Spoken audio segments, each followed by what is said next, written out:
ফুটবলের প্রতি আপনার আবেগ কতখানি? প্রশ্নটি তাত্ত্বিক মনে হতে পারে, কিন্তু 3 আর্জেন্টাইন বন্ধুর কাছে এর উত্তর বেশ পরিষ্কার ও সুনির্দিষ্ট।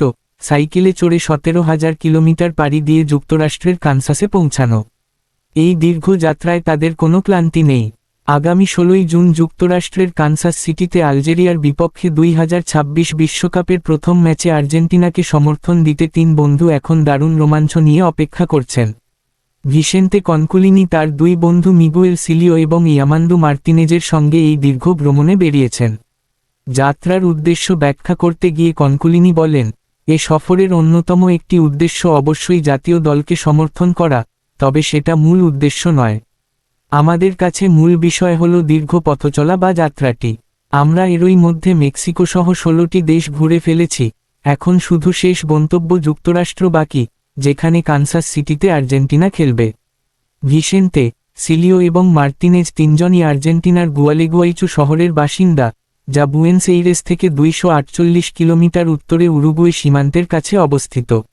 2025 সালের 16 আগস্ট তারা যাত্রা শুরু করেন এবং বর্তমানে মেক্সিকোতে অবস্থান করছেন। 10 মাসের মধ্যে এই যাত্রা শেষ করার পরিকল্পনা রয়েছে তাদের। ইতিমধ্যে তারা Guatemala, Honduras, Costa Rica, Panama, Ecuador, Peru, Brazil সহ বেশ কিছু দেশ পাড়ি দিয়েছেন। কনকুলিনির ভাষায়, এই সফরের সবচেয়ে আনন্দদায়ক অংশ হল রোমাঞ্চকর যাত্রা।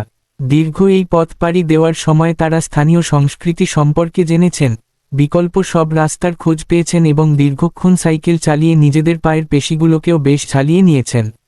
ব্রাজিলিয়ান সংবাদমাধ্যম ও গ্লোবো-কে দেওয়া এক সাক্ষাৎকারে এই ফুটবল ভক্ত তাদের পরিকল্পনার সারসংক্ষেপ জানিয়ে বলেন, পুরো উত্তর ও দক্ষিণ আমেরিকাকে যুক্ত করা প্যান আমেরিকান হাইওয়ে ধরে আমরা একটি সাধারণ রুট ম্যাপ তৈরি করেছিলাম। তবে সেই পরিকল্পনাটি ছিল কেবল একটি প্রাথমিক ধারণা। পথে কোনো সুন্দর শহর দেখার সুযোগ, কম উচ্চতার রাস্তা কিংবা স্থানীয় বাসিন্দা ও অন্য সাইক্লিস্টদের পরামর্শ সহ অনেক কারণেই আমাদের মূল পথ বারবার পরিবর্তন করতে হয়েছে। এই 3 বন্ধু তাদের দীর্ঘ ভ্রমণের রোমাঞ্চ এবং নানা আবিষ্কারের গল্প সামাজিক যোগাযোগ মাধ্যমে একটি ভ্রমণ ডায়েরির মতো করে শেয়ার করছেন। যারা এই রোমাঞ্চকর যাত্রা নিয়ে কৌতূহলী, তাদের জন্য তারা একটি ইনস্টাগ্রাম পেজও খুলেছেন। সেখানে ইতিমধ্যে প্রায় 14,000 অনুসারী তাদের এই যাত্রার সঙ্গে ভার্চুয়ালি যুক্ত হয়েছেন।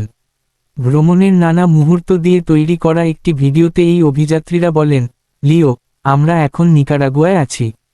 তোমাকে জানিয়ে রাখছি, জুনে তোমার খেলা দেখতে আমরা যুক্তরাষ্ট্রে থাকব। ধন্যবাদ ভিডিওটা শেষ পর্যন্ত দেখার জন্য।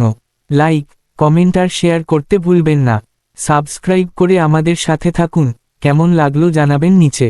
আগামী ভিডিওতে আবার দেখা হবে, ইনশাআল্লাহ।